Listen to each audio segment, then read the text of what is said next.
एक प्रश्न एक गुण. 600 मीटर लांबीची एक ट्रेन 45 किलोमीटर प्रति तास या वेगाने गेल्यास तिला तिच्या मार्गातील एक सिग्नल ओलांडून जाण्यास किती वेळ लागेल? मित्रांनो, आपण ऑलरेडी या टॉपिकवर वेगवेगळे टाइप्स कव्हर केलेले आहेत. ठीक आहे. तर हा कोणत्या टाईपवरचा प्रश्न आहे मित्रांनो? टाईप 1. ठीक आहे. याच्यात टाईप 1 मध्ये आपण काय घेतलं होतं? एक रेल्वे राहील. ठीक आहे. आणि ती एखाद्या सिग्नलला किंवा एखाद्या झाडाला किंवा एखाद्या स्टेशनरी म्हणजे उभ्या असलेल्या एखाद्या व्यक्तीला क्रॉस करेल. तर त्या रिलेटेड जे प्रश्न आहे म्हणजे स्पीड किंवा वेग विचारलेला असू शकतो, वेळ विचारलेला असू शकतो किंवा अंतर विचारलेलं असू शकतं. तर अंतर काय राहत होतं? रेल्वेची लांबी. तर बघा इथे काय दिलेलं होतं, तो फॉर्म्युला पहिले लिहून घेऊ. ठीक आहे. बघा हे आपलं ऑलरेडी झालेलं आहे, पण आता तुम्हाला तो फॉर्म्युला समजला पाहिजे. ठीक आहे. मी काय घेतलं होतं? S1 प्लस मायनस S2 बरोबर डिस्टन्स काय असते? डिस्टन्स 1 प्लस डिस्टन्स 2 भागेला टाइम. हा फॉर्म्युला कशावरनं बनवला होता मित्रांनो आपण? Speed is equals to distance upon time. हा एक सिंपल फॉर्म्युला, त्याच फॉर्म्युलावरून हा फॉर्म्युला मी बनवून दाखवला होता. ठीक आहे. तर काहीच फरक नाही इथे. एसच्या जागेवर S1 S2 ची बेरीज किंवा वजा बाकी डी म्हणजे D1 प्लस D2. समजलं का? आता बघा प्रश्न वाचा काय. 600 मीटर लांबीची एक ट्रेन.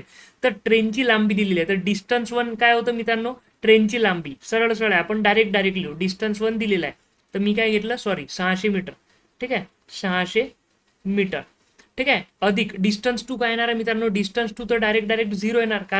कारण की सिग्नल दिलेलं आहे इथे. सिग्नल तर सिग्नलसाठी लांबी असते का? नाही.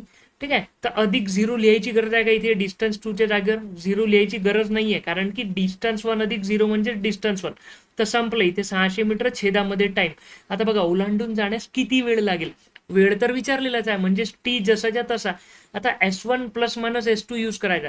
तर तुम्हाला S1 कशाची स्पीड होती? रेल्वेची. S2 कशाची स्पीड होती? त्या सिग्नलची, झाडाची किंवा त्या व्यक्तीची जो उभा आहे याची स्पीड काय येणार आहे मित्रांनो? सिग्नलची 0. तर S1 प्लस 0 करा किंवा S1 मायनस 0 करा, काहीच फरक नाही पडणार. म्हणजेच काय झालं मित्रांनो इथे? S1 is equals to distance 1 भागेला टाइम. तर S1 काय आहे? ही रेल्वेची गती दिलेली आहे, स्पीड दिलेली आहे. इथे ऑलरेडी दिलेली आहे 45 किलोमीटर प्रति तास. 45. आता महत्वाची गोष्ट काय या प्रश्नांमध्ये बघा, हे दिलेलं आहे मीटरमध्ये आणि हे दिलेलं आहे किलोमीटरमध्ये. ठीक आहे. असे गणित सॉल्व्ह करायसाठी तुम्हाला काय करावं लागेल? कन्वर्ट करता आलं पाहिजे. मीटरचे एक तर किलोमीटर किंवा किलोमीटर प्रति तासचं कशात कन्वर्ट करावं लागेल? मीटर प्रति सेकंड मध्ये. पण हे करायच्या आधी तुम्हाला ऑप्शन्स बघावे लागतील. तर ऑप्शन्स मध्ये काय ते सेकंड मध्ये दिलेलं आहे. म्हणजेच हे मीटर जसेच्या तसे ठेवावे लागतील. आपल्याला ह्या 45ला कन्वर्ट करावं लागेल. 45 काय होतं? किलोमीटर प्रति तास. तर 45 किलोमीटर प्रति तासाचं मीटर प्रति सेकंड मध्ये करायचं आहे. मोठ्यामधून लहानकडे जायचं आहे, किलोमीटर मधून मीटर मध्ये. तर लहानकडे जाताना अंशामध्ये लहान घ्यायचं, छेदामध्ये काय घ्यायचे? 18. संपला विषय मित्रांनो. मी तुम्हाला सांगितलं होतं ऑलरेडी.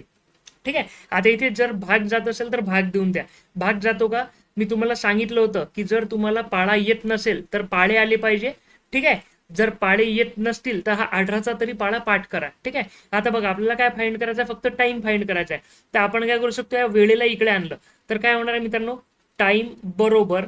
ठीक आहे. टाइम आहे बरं, टी कॅपिटल मध्ये लिहून टाकतो मी. ठीक आहे. कन्फ्युज होण्याच्या पेक्षा टी बरोबर काय झालं इथे? 600 जसेच्या तसे. ठीक आहे. हे छेदामध्ये 18 आहे तर इकडे काय झाले मित्रांनो? अंशामध्ये गेले 18. ठीक आहे. मग हे वरती 45 गुणिले 5 वरती आहे, ते इकडे येणार आहे छेदामध्ये 45 गुणिले 5. आता याचा फक्त भाग आला पाहिजे. बघा 5 1 जा 5, 5 कितीचा? 10, 11 12 जा 60. ठीक आहे.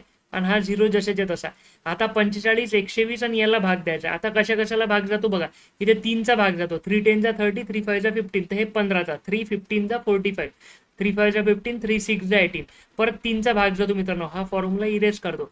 3 1 3, 3 2 6, 3 5 15. आता काय उरलं इथे?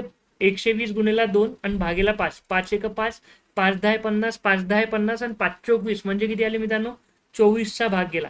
म्हणजेच काय आलं? टी बरोबर 24 गुणिला 2. समजलं का? टी बरोबर 24 गुणिला 2. 24 गुणिला 2. तर 24चे दुप्पट किती आले मित्रांनो? 48. तर हे 48 कशात उत्तर आलाय? सेकंद मध्ये आलाय. समजलं का? सेकंद.